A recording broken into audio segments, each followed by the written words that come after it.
Hello dear students, welcome to all of you. Student I class में आपका स्वागत है। स्टूडेंट आज की वीडियो में हम लोग देखेंगे, हम लोग एक एक टॉपिक पढ़ते जाएंगे जो आपके एग्जाम के दृष्टिकोण से काफी ज्यादा हेल्पफुल होने वाला है। और ये जो क्वेश्चन मैं बताऊंगा डेली आप शॉर्ट के तरीके से देख के आप जा सकते हैं। और जब देख के जाइएगा तो आपको इसमें से क्वेश्चन 100% आपको एग्जाम में देखने को मिलेंगे। तो हर एक टॉपिक बाई टॉपिक मैं बना देता हूँ, जिसको आप एकदम शॉर्ट के रूप में देख के और आराम से एग्जाम में अच्छे से अच्छे नंबर ला सकते हैं। तो चलिए शुरू करते हैं। पहला बहुपद।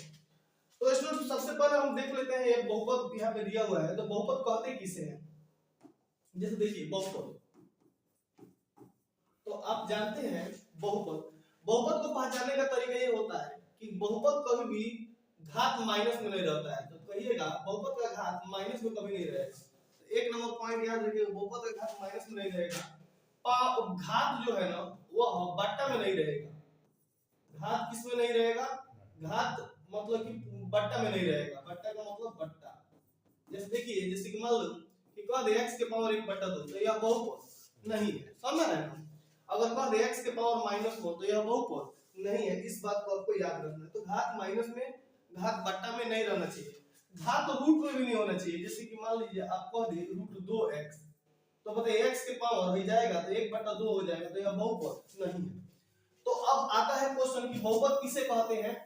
तो आप जानते हैं कि बहुपद कितने प्रकार के होते हैं? 3 प्रकार के होते हैं। आप जानते हैं रैखिक बहुपद कौन कौन होते हैं? रैखिक, द्विघात, त्रिघात।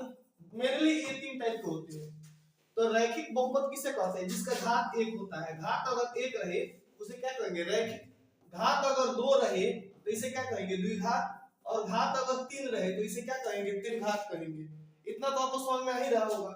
जैसे एग्जांपल में आपको दे दी कि बताइए x + 4 कौन बहुपद है? तो कहिएगा सर ये रैखिक बहुपद है, क्योंकि x का घात कितना है? 1 है। अगर x + 5x + 6 दे दे तो ये कौन बहुपद है? तो द्विघात बहुपद है। क्यों? क्योंकि इसका घात कितना है? 2 है। अगर कह दे x³ + 5x² + 6x + 9 तो ये कौन बहुपद है? त्रिघात बहुपद है। सबसे ज्यादा घात जिसका रहता है ना उसे ही उस बहुपद का बड़ा नाम देते हैं। जैसे 3 को बड़ा घात है त्रिघात, 2 है तो द्विघात, और 1 रहेगा तो रैखिक चाहे एक घात बहुपद कहेंगे। अच्छा, अब बताइए 1/x + x क्या यह बहुपद है? तो कहिएगा नहीं, यह बहुपद नहीं है। क्यों? क्योंकि x जब ये बट्टा में नीचे है, जब ऊपर जाएगा तो -x हो जाएगा। तो जब भी माइनस में पावर आ जाए तो वो बहुपद नहीं होता है। तो याद रखिएगा, जब भी माइनस में है तो वो बहुपद नहीं होता है। बताइए 2x के पावर -2 + 5 है, क्या यह बहुपद है? यह बहुपद नहीं है। क्यों? क्योंकि घात किसमें है? माइनस में है। उसी तरह क्वेश्चन आ जाए कि बताइए √3x xy + 5x + 10 बहुपद है? तो कहिएगा नहीं है। क्यों? क्योंकि ये रूट जब जाएगा ना तो ये बहुपद है। ये बहुपद है बाबू।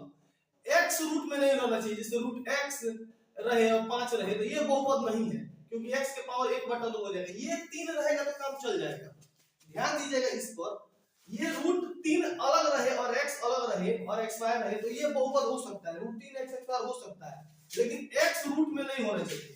x रूट में नहीं होना चाहिए। कंफर्म हो जाइए, x रूट में नहीं होना चाहिए। बाकी ये रूट में रहे तो काम चल जाएगा, कोई दिक्कत नहीं है। यह बहुपद हो सकता है। तो आपको ये भी समझ में आ गया कि कब बहुपद होगा, कब बहुपद नहीं होगा।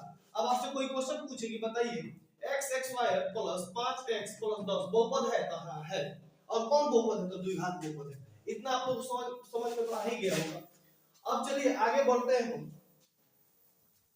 जब बहुपद रहता है तो अगर दो बहुपद है, अगर द्विघात बहुपद है, अगर द्विघात बहुपद है तो इसके शून्य कितने होंगे? 2 होंगे।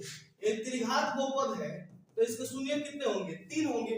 रैखिक बहुपद है तो शून्य कितने होंगे? एक ही शून्य होगा। तो इतना बात तो आप समझ में आ ही रहा होगा आप लोगों को।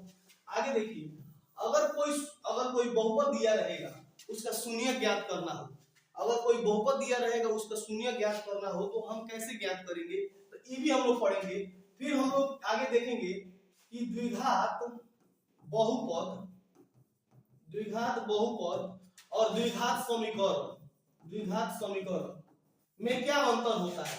तो कुछ अंतर नहीं होता है। जैसे कि x xy + 5x + 10 तो ये द्विघात बहुपद है।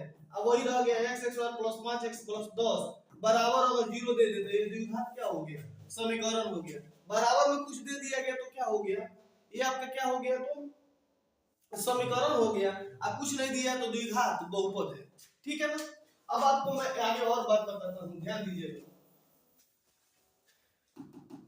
जैसे देखिए इसमें बताइए, इसमें बहुपद में तो ये बहुपद है, क्यों, क्योंकि इसमें कहीं भी पावर माइनस में नहीं है। यह भी बहुपद है, यह कौन बहुपद है, त्रिघात बहुपद है। यह कौन बहुपद है, त्रिघात है। यह भी कौन बहुपद है, यह पांचों घात है तो पंचघात वाला बहुपद हो जाएगा। इसमें यह कौन बहुपद है, द्विघात बहुपद है। इसमें यह कौन बहुपद है, यह भी कौन बहुपद है, द्विघात बहुपद है। इसमें भी यह द्विघात बहुपद है, इसमें भी यह त्रिघात बहुपद है। और ये 2 है तो ये भी कौन बहुपद, ये 3 है तो यहाँ पावर 3 देखेंगे, ज्यादा पावर देखते हैं तो ये कौन बहुपद है, त्रिघात बहुपद। तो ये बातें तो आपको समझ में आ गई होगी कि कब द्विघात होता है और कब त्रिघात बहुपद होता है। आगे देखिए गुणनखंड करना हम लोग सीखे, तो चलिए हम लोग नेक्स्ट वीडियो में मिलते हैं कि कैसे गुणनखंड द्वारा हम लोग शून्य ज्ञात करेंगे, ठीक है ना।